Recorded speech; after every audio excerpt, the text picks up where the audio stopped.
Hello, and welcome to Test 1 review session. My name is Megan Benedict, and I am your TA for Introduction to Entrepreneurship. Before we get into the actual review, I want to just give a little bit of preamble.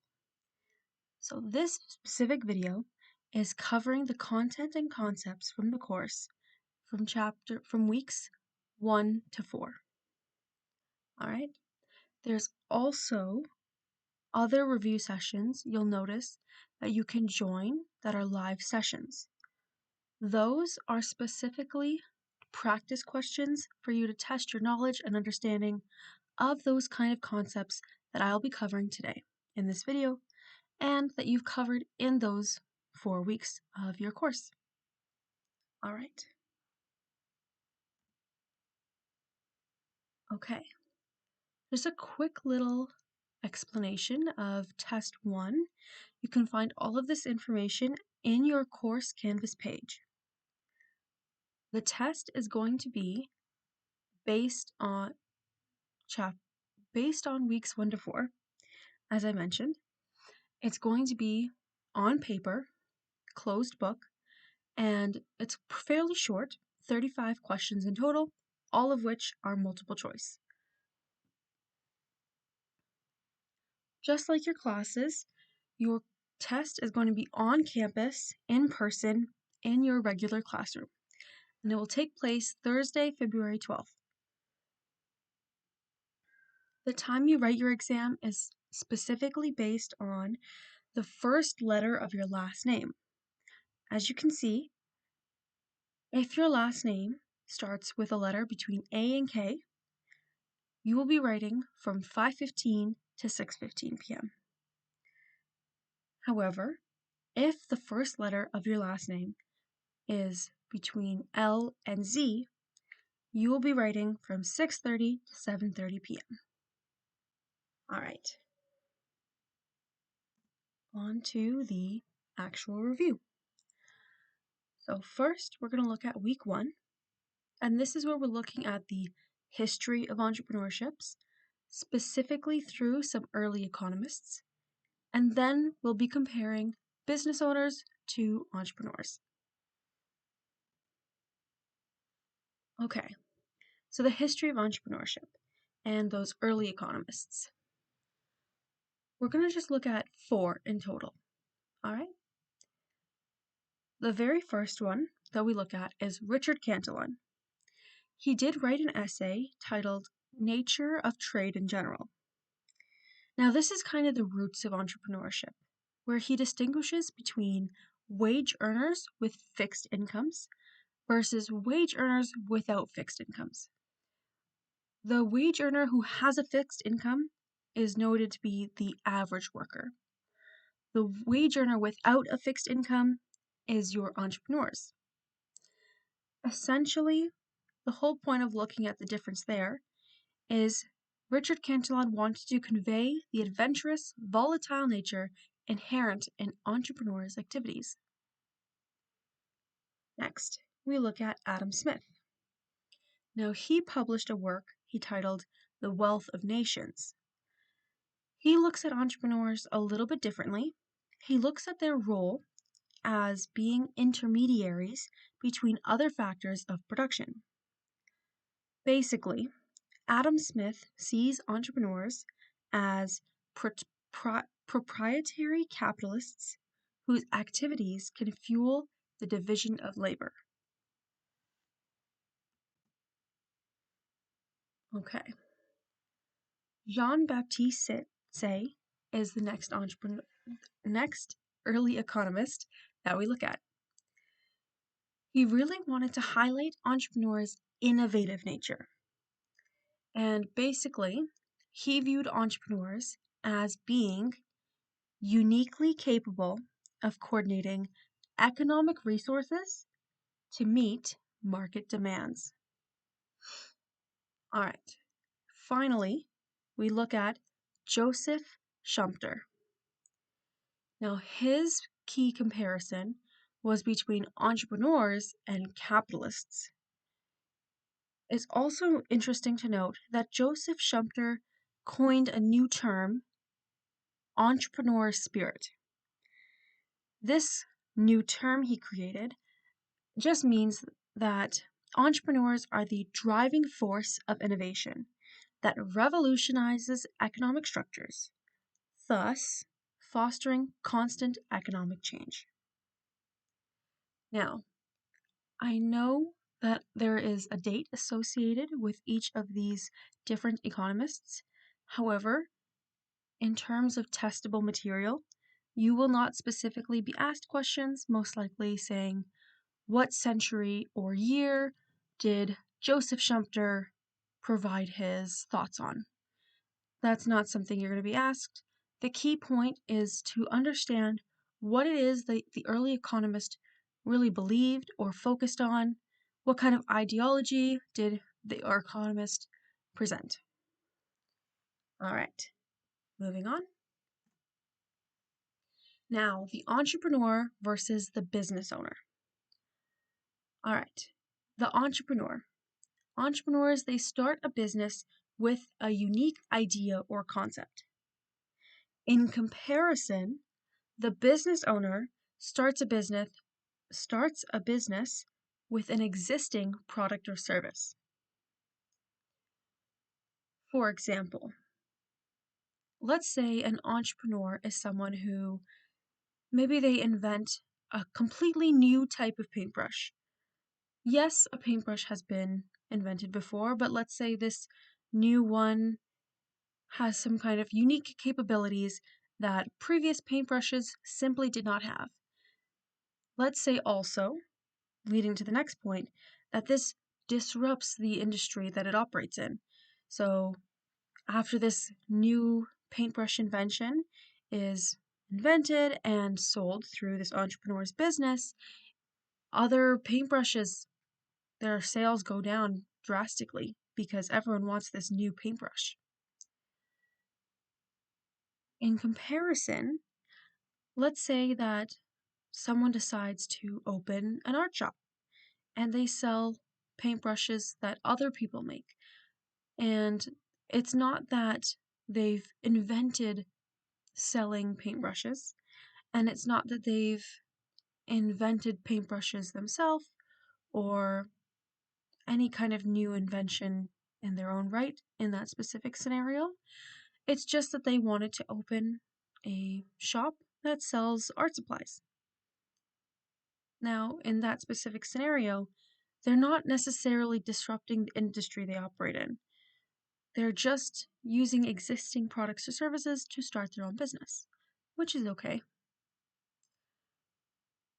In that example, someone who's, opened a new art supply store,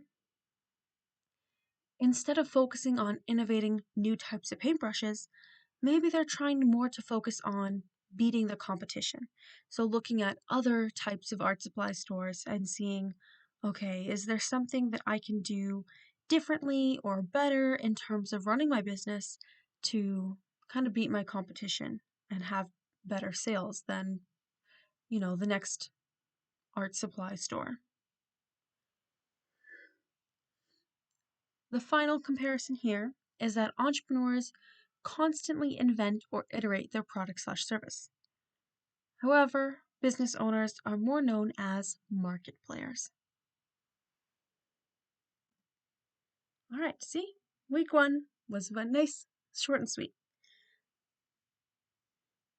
Week 2 is a little more in depth. We're looking here now at AI in entrepreneurs. So, a little bit of the impact that AI has had on entrepreneurship.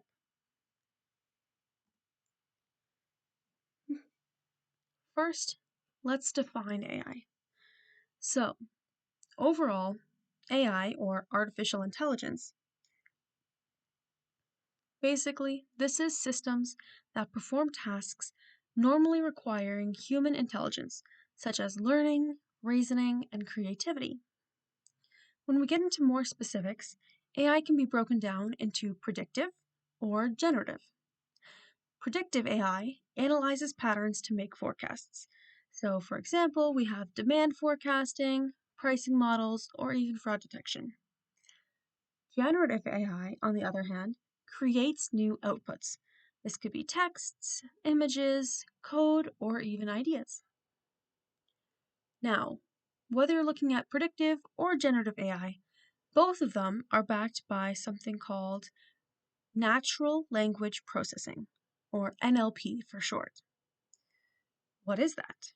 Well, NLP is a subfield of computer science and artificial intelligence that uses machine learning to enable computers to understand and communicate with human language.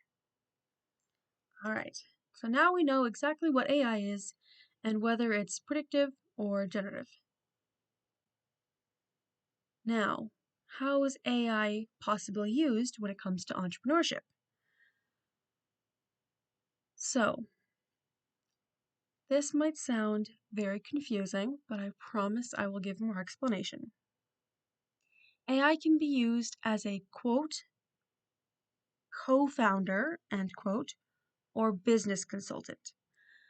So AI can kind of speed up processes such as creativity, analysis, and or experimentation.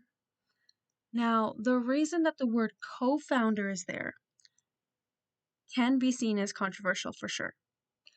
The best way I can kind of explain that specific term being included here.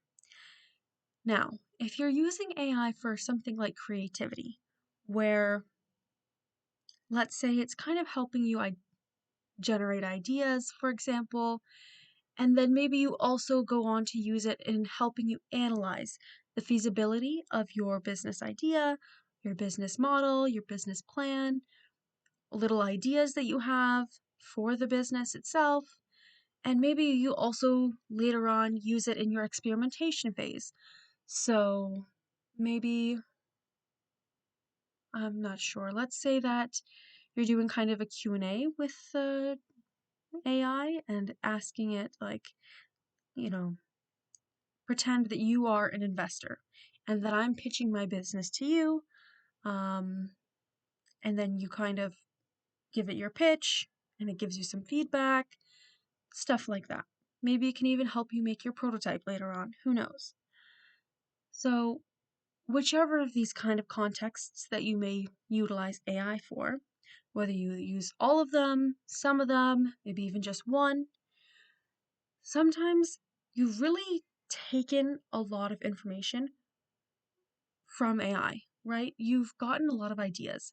And something that's really, really common when you're a student and you're doing coursework, especially something like an essay, a report, a write-up of some sort, you have to cite your sources, right?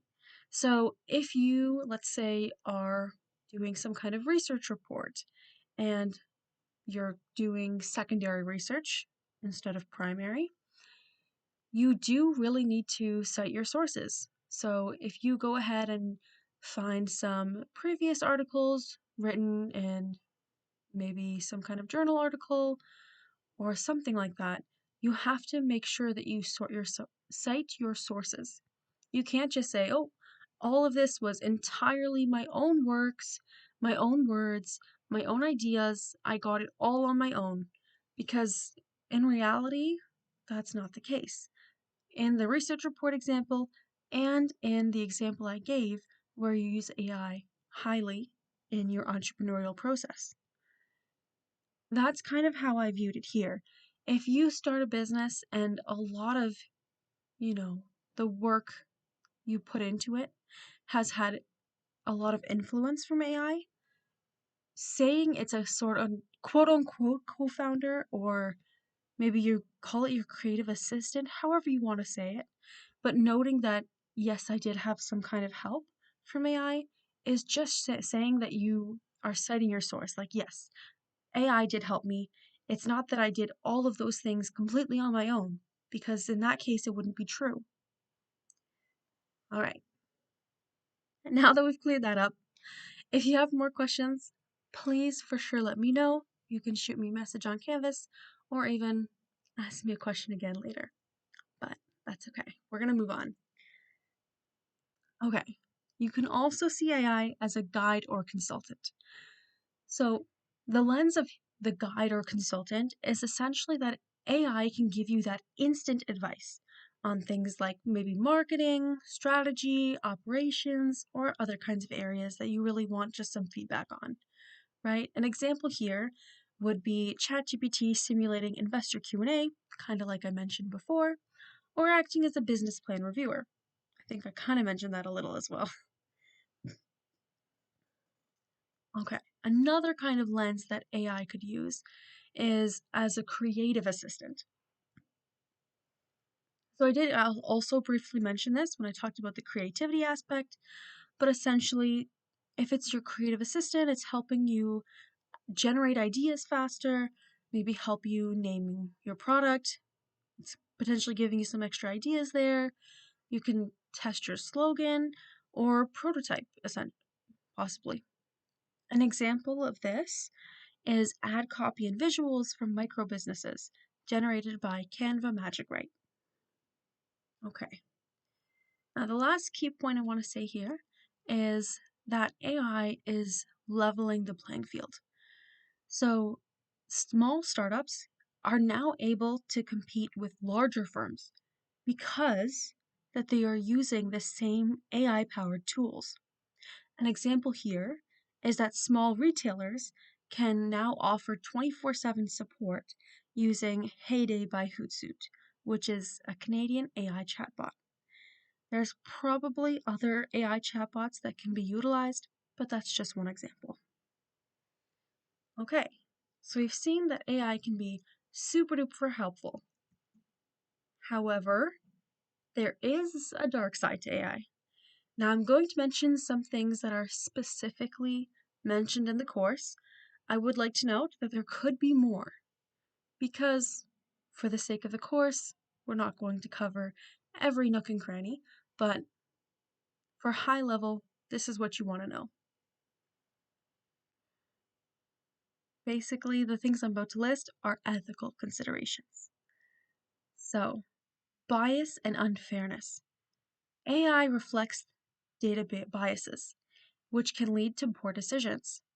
So, when you're looking at AI, it seems like this magic engine that just searches the internet and the internet powers it. And that seems really cool, and that it's got this beautiful scope and it knows everything.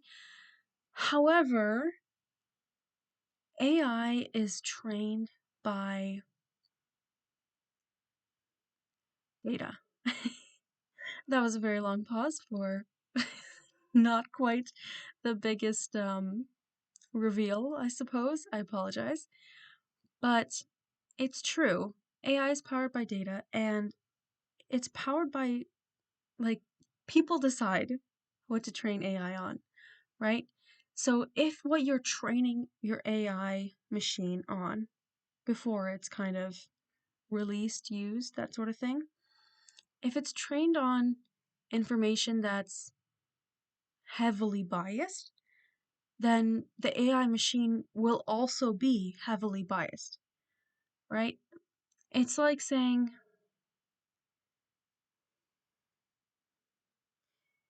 I don't know if this is a super common saying, but I believe it's something along the lines of like garbage in, garbage out. So if you provide bad information or biased or unfair information, then what you're going to get out of something is also going to reflect there. That's just a keynote that it's possible for AI to be biased. It may not seem like it because you think, oh, AI, a robot, but it can happen. All right, moving on. Originality and IP addresses. So, who owns AI generated work? We did briefly touch on this, and it is really, really controversial, I would say. Um, so, you have to really keep that in mind. Like, who owns AI generated work, really and truly, right? Someone else maybe trained this AI and you're using it, but does that mean that when you use it, you can just claim that it's yours? Do you have to go back to who it is okay, who trained this AI? Who gave it the data and information that made it work, right? I don't know. It's a really hard question. Next thing to look at is misinformation over reliance. So this is a little bit similar to the explanation I provided with biases, but again, like it does matter what information was it trained on. And also, sometimes I'm not sure if you've actually had this experience yourself, but I know there's a few times that I've tried to use AI and asked, okay, like, what are your sources? Can I see your sources? And it tells me, and then I take the source it's provided and I try to find it. And sometimes it does exist, it's there. And sometimes it doesn't. And that's concerning, to say the least. You have to really verify your outputs, right? Does that source exist? Is it real? Does the source actually say what information the AI is telling me that it's saying? And also, how reliable is that source to begin with, right? Okay, the next thing is data privacy. So sometimes when you're using AI, you may want to put in your own data relating to your business or your job, something related to work that could potentially have very private customer data. And if you give it that kind of information and something gets hacked or leaked or even just used again in some kind of way that is really irresponsible, that's not good. You really, really have to be careful that you are using your customer data, private information in general, very responsibly, right? Especially when you're looking at something like business contexts and owning your own company. You really, really don't want a scandal like that, right? Okay, and finally, environment and sustainability. So, I don't remember the stats off the top of my head, but AI does use a lot of energy and surprisingly a lot of water. So, if you see that AI is having that increased energy and water consumption, you have to notice that there is an environmental footprint that it's kind of leaving behind. We can't really sweep that under the rug. It seems like, oh, I'm just communicating with this AI tool and it's all virtual, it's online. It can't be bad for the environment, but that's really not the case. Just keep that in mind. And again, I would like to say there could be more.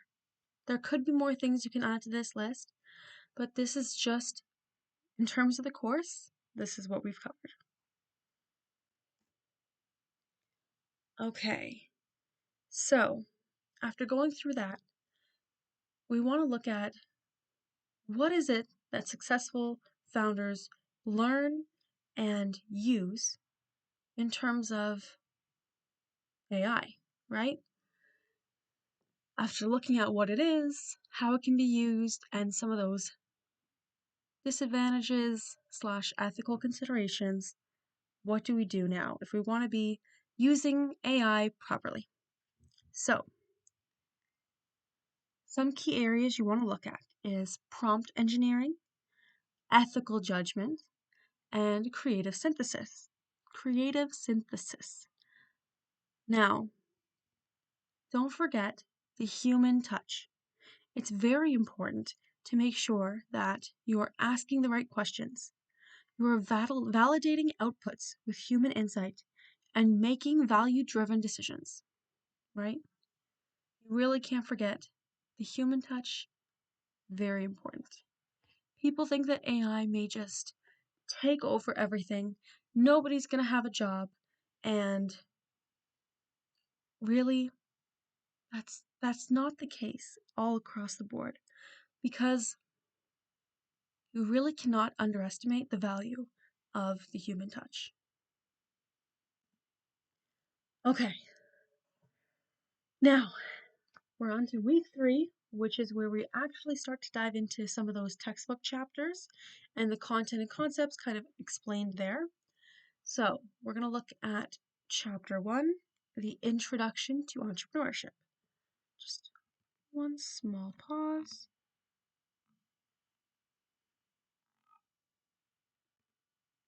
Okay, let's get into it. So, one of the things you look at in the 3rd week of the course is a theory of psychological motivation. You can kind of see in this picture here, I've got a few up arrows and one down arrow. Basically, it means for entrepreneurs, they have a high need for achievement, a high need for power, but a low need for affiliation. Now again, this is a theory, so there is nuances to this, of course, but just to give a little more description, the high need for achievement. So the need for achievement is essentially the need to excel and for measurable personal accomplishment. The need for power is in reference to that desire to influence others. And the need for affiliation is referring to building relationships with other people and or enjoying mutual friendship. I believe you also covered this one in class, so make sure to refer to that as well for extra details regarding this theory. Okay, so the steps in the entrepreneurial process. As you can see, it looks like just really 4 simple steps. Of course, when you actually go into each of the different steps, it can be a much more difficult process within those steps, but from a high level kind of view, it's really just boils down to these 4 things. So first, you have to actually decide that you're going to be an entrepreneur. It's not just some kind of passive thing that, oh, you know, you wake up and you're like, wow, I own a business. Doesn't work that way. You have to make the decision, I am an entrepreneur, or I am going to be an entrepreneur. Step 2 is developing successful business ideas. So, a key thing there is the word successful, right? You can have a million business ideas, but that doesn't mean they're all going to come to fruition, right? And that kind of moves us to point number 3. This 3rd step is moving from that idea to an actual entrepreneurial firm, right? So taking that business idea and making it a business. Now, number 4 is managing and growing the entrepreneurial firm. So, step number 3, you've created the business. Awesome. But you don't just say, okay, I call it a day. I've made a business. No. Number 4 is the fact that it's ongoing, right? You've made a business.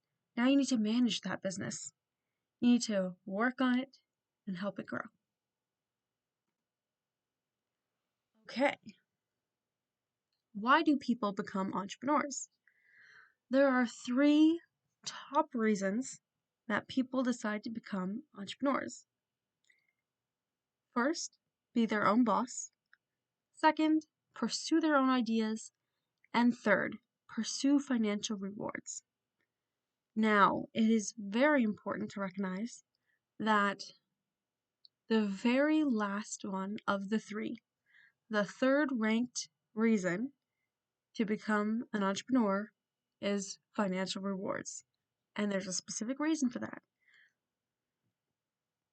If you only decide to become an entrepreneur because you want to make a lot of money, you may realize that you don't have quite enough of motivation or passion to actually deal with those really tough times in being an entrepreneur, right?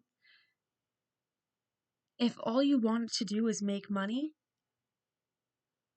you're not going to be as satisfied as you think you will with being an entrepreneur. If that is your only reason, or if that is your number one by a landslide kind of reason. So keep that in mind, that these are the 3 reasons, and that the last reason to be an entrepreneur is pursuing financial rewards. Of course, you want to make money because you have to sustain yourself and you have to sustain your business, but it is the third and last reason. Okay. What are the primary characteristics of successful entrepreneurs? So, in this spot here, there's really four characteristics: passion for the business, product/customer focus, tenacity despite failure, and execution intelligence. Now, if you recall, back in the steps of becoming an entrepreneur, the third step was moving from an idea to an actual entrepreneurial firm. And that key term, execution intelligence, means exactly that. Execution intelligence is the ability to take an idea and turn it into a business, right? So there's a cool thing on how those two are linked, and that is what that term means. Tenacity despite failure is kind of resilience. So if you deal with a setback or a failure and your response is like, okay, I give up, odds are you're not tenacious in this specific scenario.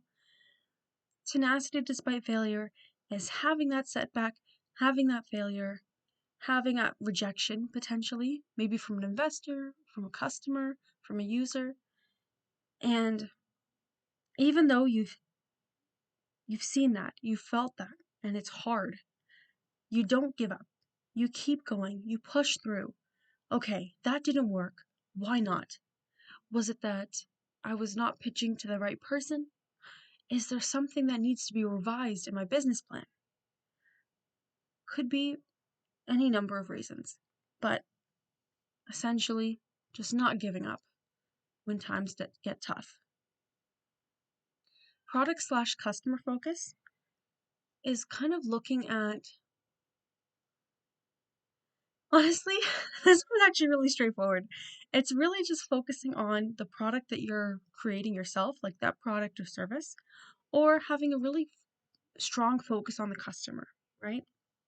So if you're looking at this product and you're like, I really believe that this product is going to be helpful to people, or I really believe that customers need this product, for example, and some kind of explanation regarding that, that's essentially what product/customer focus is. It's fairly straightforward. Now, passion for the business. This is really, really important. It's interesting to note that having actual passion for your business can sometimes help you with something like tenacity despite failure, right? And some other things we'll get into, potentially. But passion for the business is one of the most important things to have as an entrepreneur.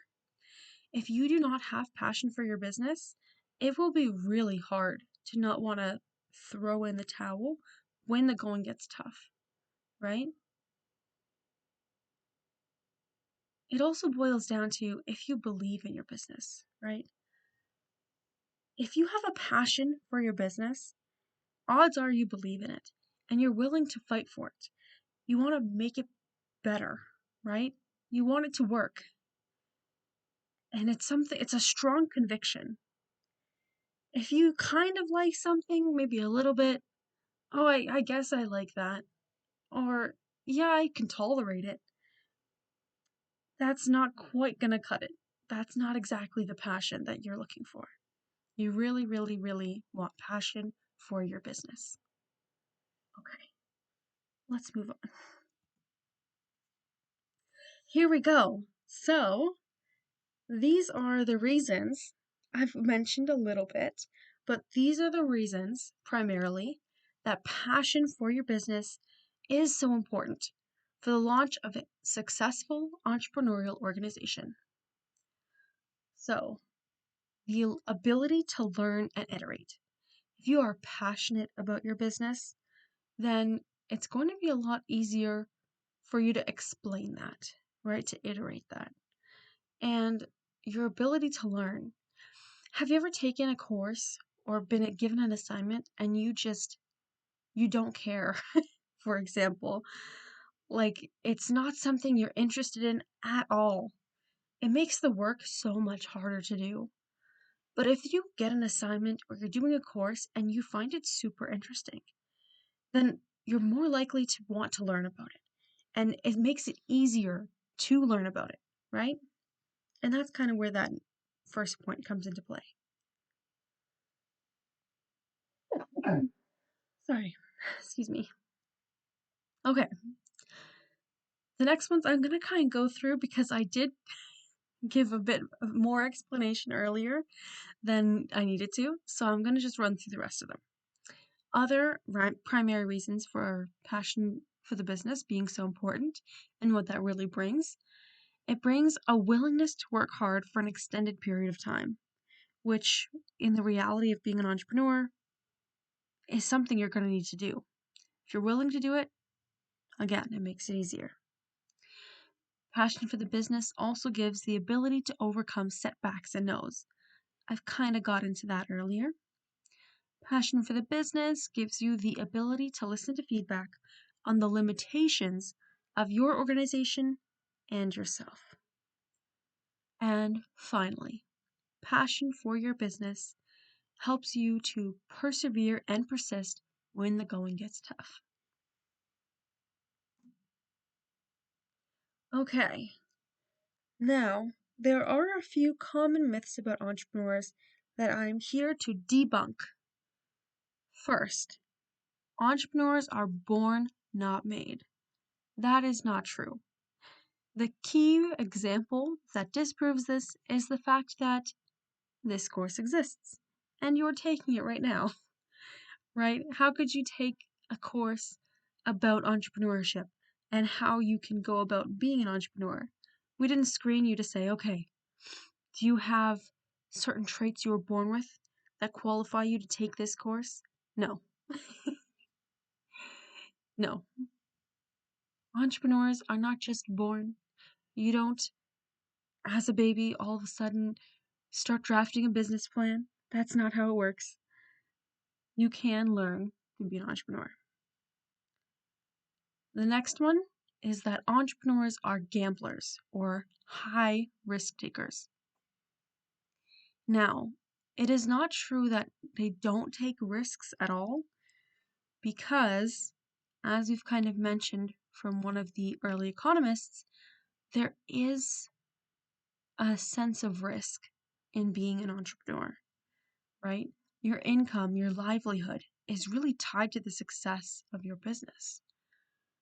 It means a lot to take that step. However, they're not high risk takers. You don't want someone who's going to throw caution to the wind and use that as a philosophy for running their business. What you want out of an entrepreneur is someone who is a moderate risk taker. Not high, not low, just right in between. Okay, this next one is entrepreneurs are motivated primarily by money. Now, I did talk about this one a little bit earlier when I was saying how pursuing financial rewards was the third and lowest of the three types of reasons that someone becomes an entrepreneur. And that is tied to this point here. Achieving financial success on its own is not quite as satisfying as it seems like it's all worked up to be. Multiple entrepreneurs, they say like, okay, I had a really successful business and I had the opportunity. I sold my business. I got a whole whack of money from doing that. But it wasn't satisfying when I walked away from that business. It was hard because you built so much. That's one specific example why entrepreneurs are not motivated primarily by money. There's definitely more, but that's we've already touched a lot on that one. All right. Entrepreneurs should be young and energetic. This one is not true, and there's evidence actually in the textbook to kind of talk to you more about that as well. The key thing here, try to recall the age distribution of new entrepreneurs. I think we talk about it a little bit more in the next chapter as well, but certain things such as having prior industry experience can be really, really helpful for entrepreneurs, not just in identifying opportunities and ideas, but also maybe then they have some connections, people they can talk to who give them those ideas, or maybe that can be suppliers for them, that can be customers for them, different ideas and things there. But yeah. All right. Finally, entrepreneurs love the spotlight. Yes, it's true that you probably know some very famous entrepreneurs and they've got social media accounts or really just a lot of publicity, right? However, most entrepreneurs do not attract or seek public attention. They often try to avoid public notice. It can also be true that maybe they don't want all of their ideas to be kind of found out when they're in the ideation phase, but that's another point. So yeah, those are the common myths about entrepreneurs. I hope I've debunked them for you. If not, please refer back to your course slides that the professor provided and or your course textbook.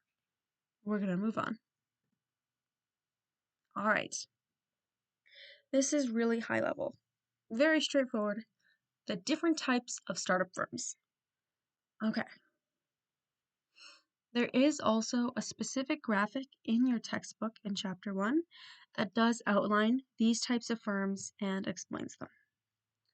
So, the first one type of startup firm is a salary substitute firm.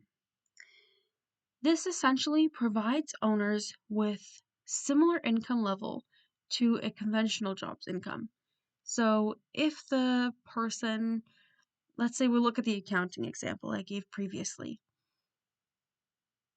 If someone is an accountant working for a big company versus someone who owns their own accounting firm, let's say in this specific example, they happen to make the same amount of money as owning their accounting firm, same money that they'd be making if they did the same or similar type of role at some other organization.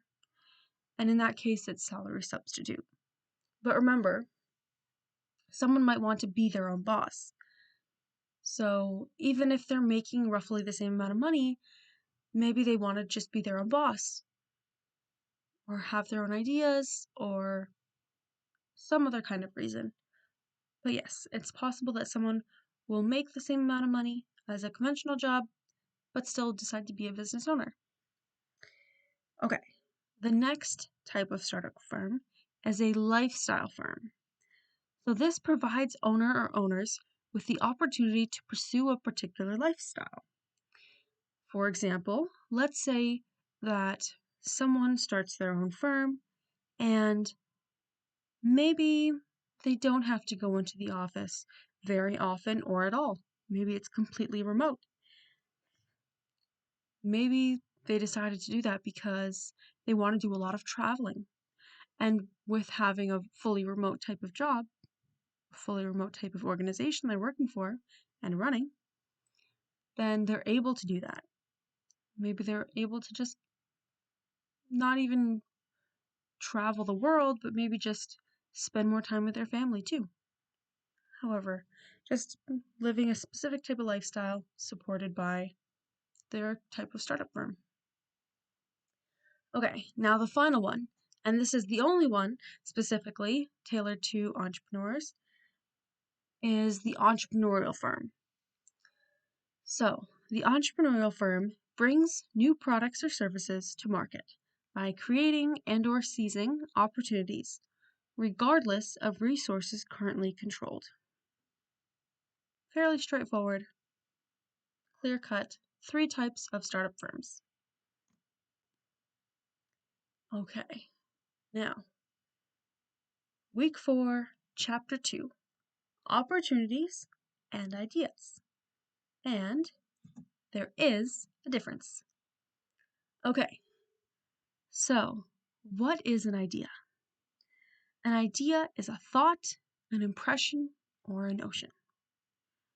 You may or may not meet the criteria of an opportunity if you have an idea. So then what's an opportunity? An opportunity is a favorable set of circumstances that creates a need for a new product, service, or business. Fairly straightforward. Essential qualities of an opportunity. So you may have an idea, but if it does not meet these specific qualities, then it's not necessarily an opportunity. An opportunity is attractive, it is timely, it is durable, and it is anchored in a product, service, or business that creates or adds value for its buyer and/or end user. Fairly straightforward. All right. This one I'm going to explain, and it might be a little confusing when you put it to application, which is okay, but it's just something that's very important to note. Okay, so the approaches to identify opportunities. We have observing trends, solving a problem, and/or finding gaps in the marketplace. It's important to note that you could utilize one of these approaches, two of these approaches, or even all three. It just depends on the specific case and scenario, but keep that in mind. Okay, now in terms of observing trends, we have different types of trends you could be looking at, right? So economic forces. Now, this is where you're looking at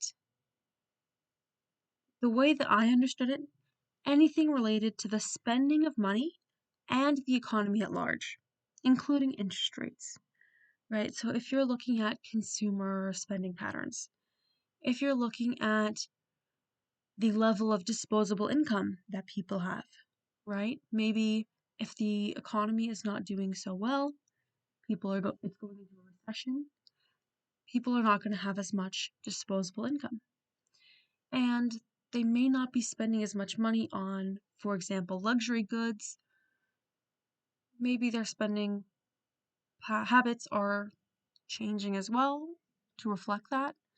They could also just be spending less in general, opposed to when the economy is doing really well, right? Social forces. So social forces is where you're looking at those social and cultural trends and also demographic changes as well. All right. And let's see. For social forces, one specific example you might see is the trend of starting to live healthier lifestyles, eating healthier diets, that sort of thing as an example. Technological advances. So this is tech that is new or merging or even using new technology, using old technology, but in a new kind of way, right? I did have a really cool example for that. I just don't quite remember what it was. So I apologize there. But tech that is new or emerging, I mean, we've kind of already talked about AI, but hello, that's still fairly new, I would say. Just in the past decade, essentially, is when we've seen that become very prominent. But there you go. AI is something that can be considered a technological advance. Finally, we have political and regulatory changes. So these are laws, regulations, or political changes, right?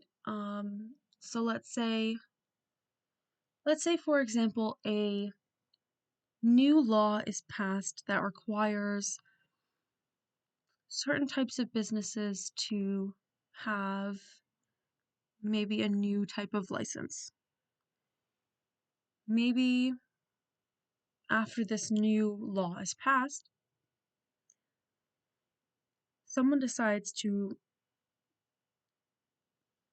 an entrepreneur decides to start a business that maybe provides education or training for businesses to obtain that certification that they now need to have. There you go. There's a really cool new entrepreneurial business. Okay. Personal characteristics that enhance the ability to recognize opportunities. So, these ones are quite interesting, and I'm actually not going to go quite in depth for all of these. However, I highly recommend. This is me showing you that this is an important concept that you should go back, review, understand, right? So I may not, in some of the concepts I've covered, and some of them that I might keep going on with, you'll see that I don't go crazy in depth. Because what I want to do is not tell you all of the information again, right? This is a review. And so I want you to also recognize, okay, this is a key concept. Maybe it's worth checking out. I cannot stress enough that I don't want to word vomit. I know this video is probably going to be crazy long by the end of it, but still, I'm going to try my best to keep it as high level and insightful as I possibly can. All right, let's keep going. So, the personal characteristics that enhance the ability to recognize opportunities. There's 4, as you can see. So, the first one is prior industry experience. I've kind of mentioned this a little bit earlier, but something it can help you with is if you have experience in a certain type of industry, you know how that industry operates, and you may be able to spot certain things a bit easier. For example, if you see, okay, I really understand this one industry very well, and I notice that it doesn't really have this type of thing. It has some kind of gap. There's something missing here. You might be able to find that kind of underserved market niche that can help you recognize that as being an opportunity for a business, right? Another characteristic is cognitive factors. So, linking to this one, I have the words entrepreneurial alertness. Essentially, that second term there, entrepreneurial alertness, is the propensity for an entrepreneur to be able to spot ideas, like to be alert to those kind of things. Like they're really aware. Some people they have that kind of alertness, that awareness. They're able to identify those opportunities easier than other people. that one is a little bit inherent, unfortunately, but yes, it could be something you can develop potentially. Who knows? But just very interesting to know. Another characteristic is social networks.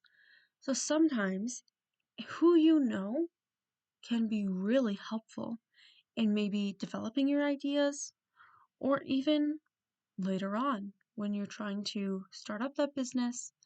But this specific point here, because we're looking at identifying opportunities, social networks is kind of spotting things.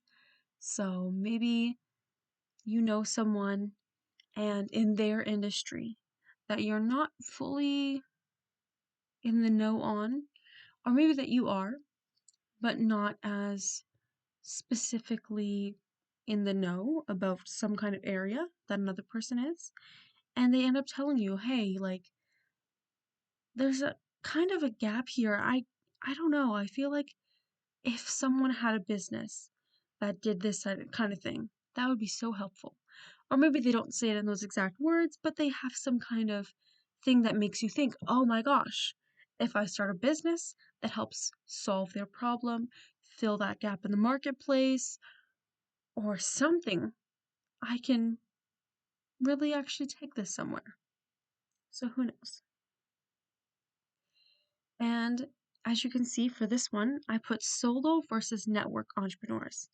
Now, those are key terms that you can find highlighted in the textbook under social networks. And I'm not going to go into detail on those because I would like you guys to check it out yourself. All right, finally, creativity. Creativity is simply the process of generating a novel or useful idea.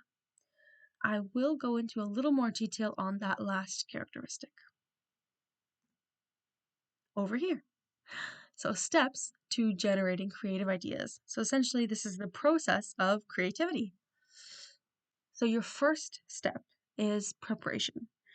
So, preparation, that's really just the background, experience, and knowledge of the entrepreneur. Step 2 is incubation. So, this is the phase where you're really mulling things over, essentially. Right? So, you're trying to make those ideas. You're like brainstorming potentially, going through and thinking things over. Step number 3 is insight. You have that eureka moment, right?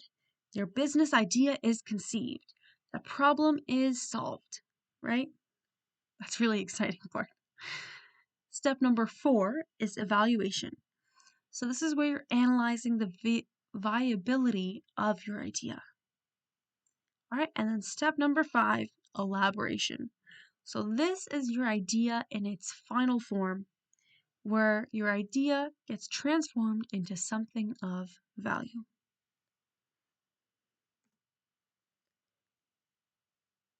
Okay, and as you can see, I forgot to decide on which format I really preferred for showing you guys this. So if you like this one better, fair enough. I apologize that I forgot to delete one of these slides. But here you go. Now you can see it in bigger numbers, much easier. Some people might prefer this type of format as well because it's not one big long looking paragraph. You can see it's kind of more broken up into those colored and beautifully separated uh, graphics, essentially.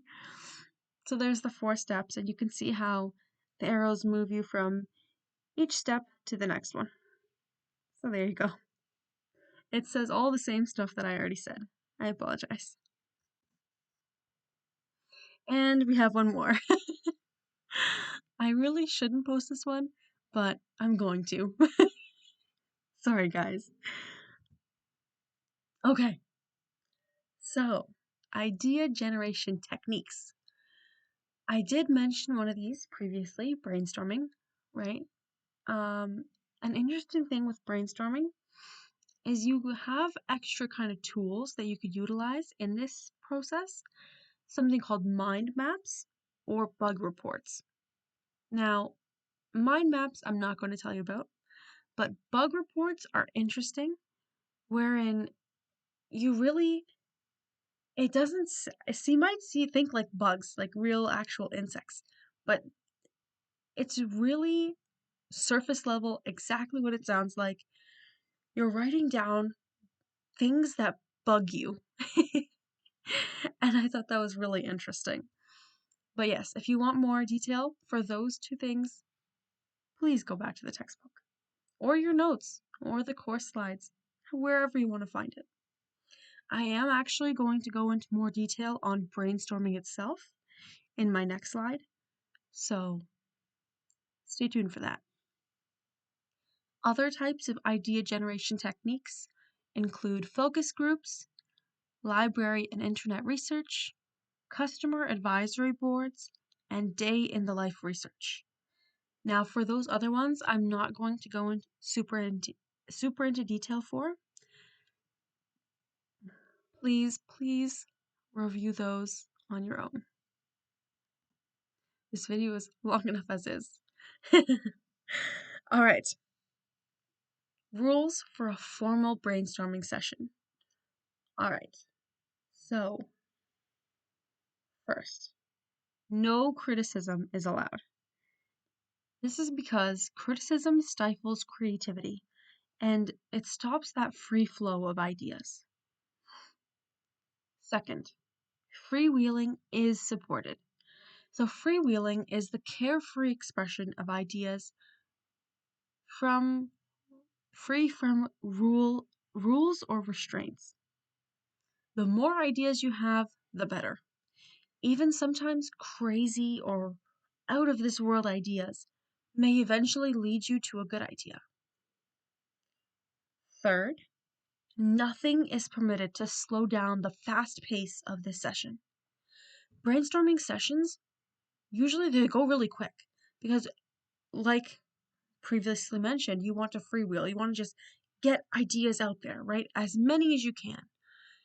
So sometimes you may not have the time to write down your ideas neatly.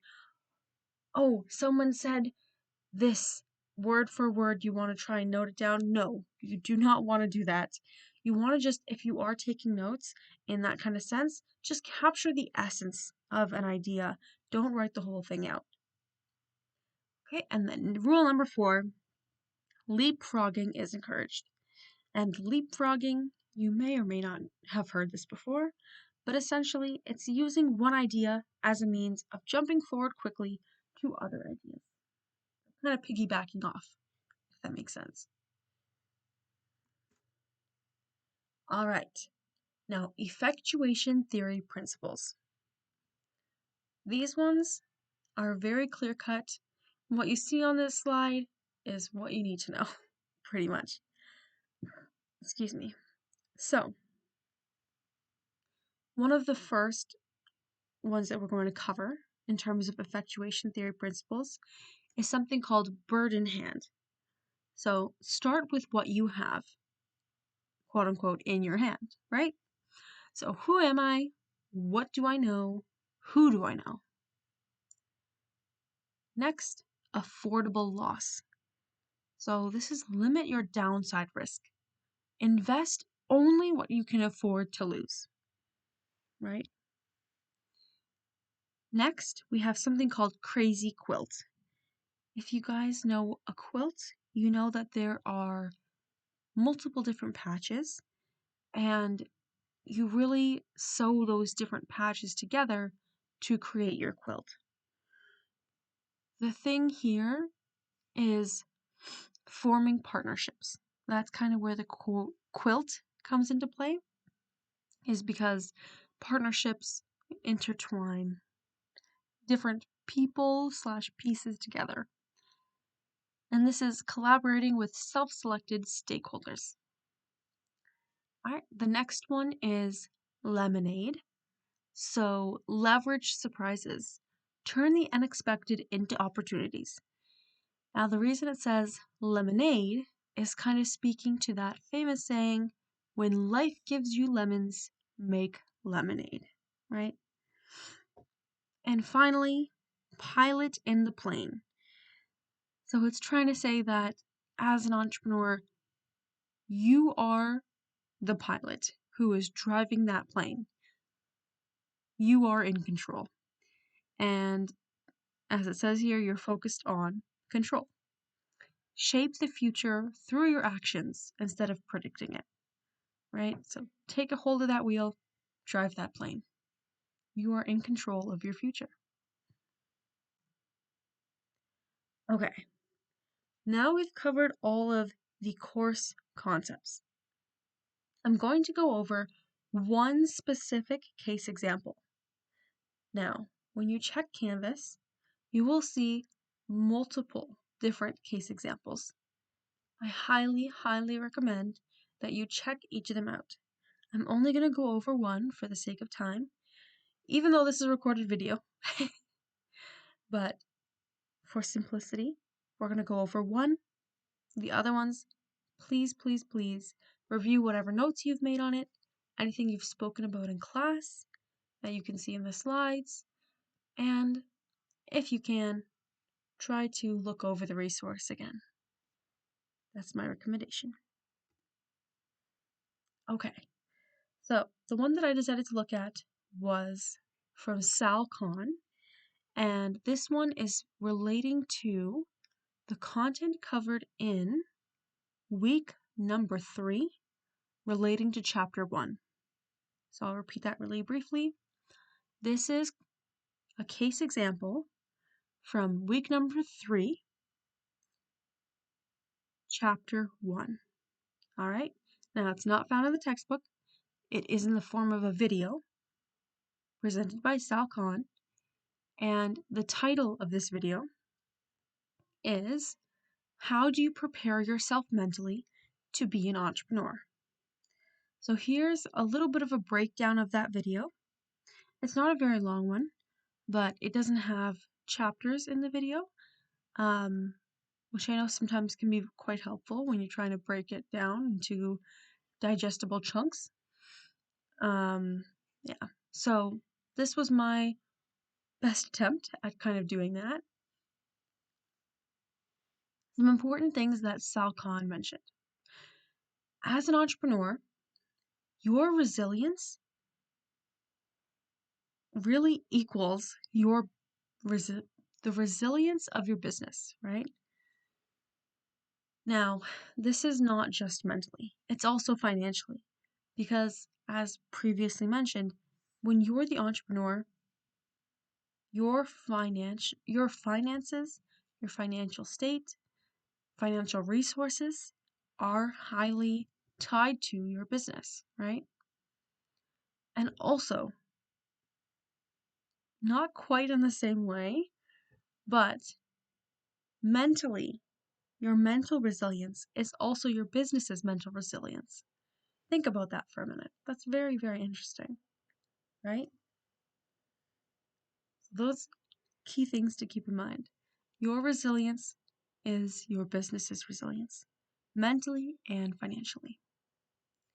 Another thing is try not to get attached to the outcome. So the funny thing about this one is that actually it kind of relates back to resilience in a sense, and I'll explain why in a minute. Sometimes, as Sal Khan mentioned, when someone has a setback or rejection or even big failure in their business, they're really attached to it and they attach their self-worth to their business, right? They tie their identity to it. And so they see that, okay, this went wrong. This is a failure. My business is a failure. So I, as a person, am a failure. And that is not true, right? That's why you got to be careful. Got to take things in stride. If you have that failure, there is still some kind of way to get back up, right? I don't know if you remember, but there is a case example with Yelp where they had an initial business plan. They launched their business. They're like, this is amazing. People really need this. And the format they had, actually didn't work for their users at all. Their format was initially that one user of their app, or their business essentially, their user would then they're like, okay, I don't know what I want to eat. So the user of their business sends emails to everyone they know asking for advice on where to eat.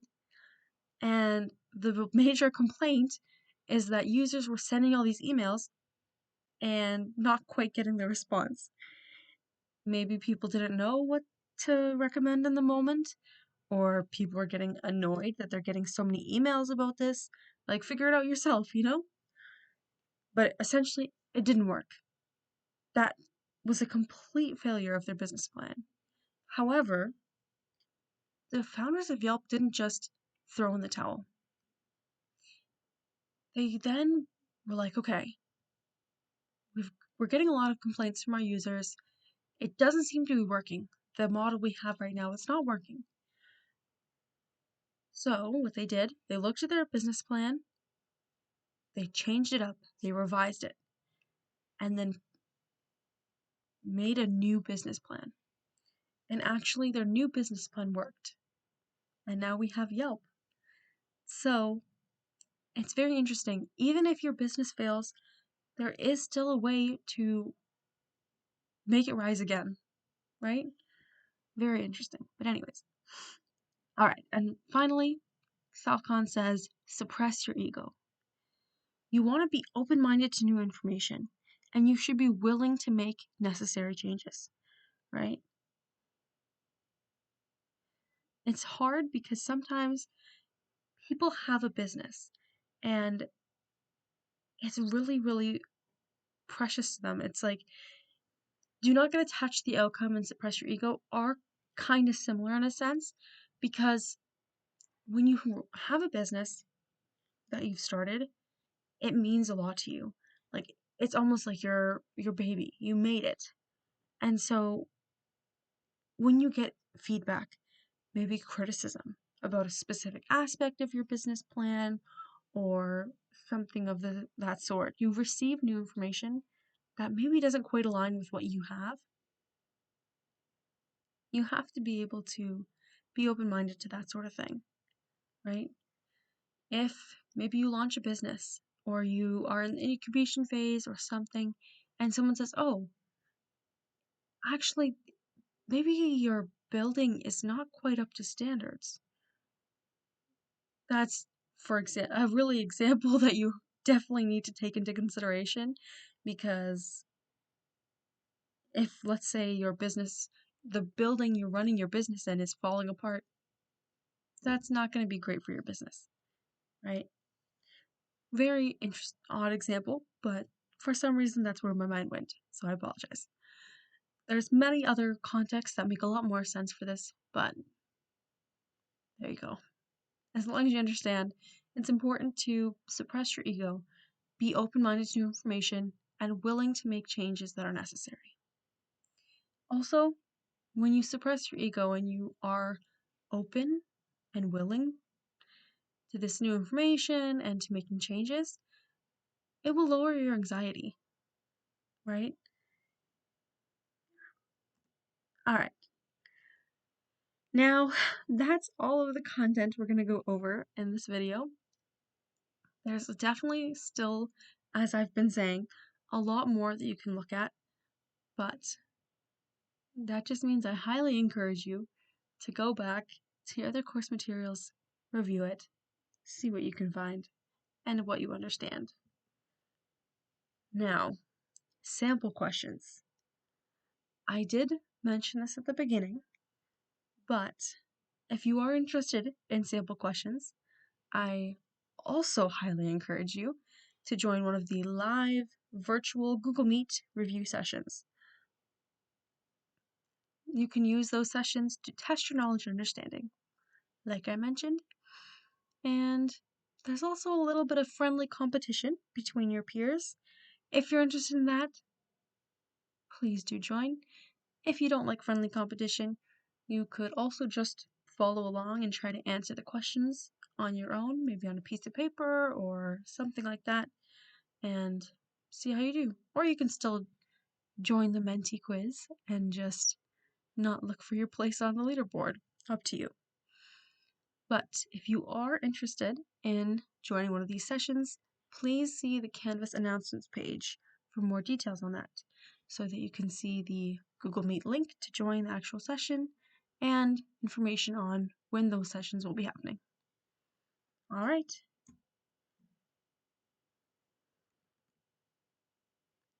Thank you for coming, and I hope to see you at the review session. Bye.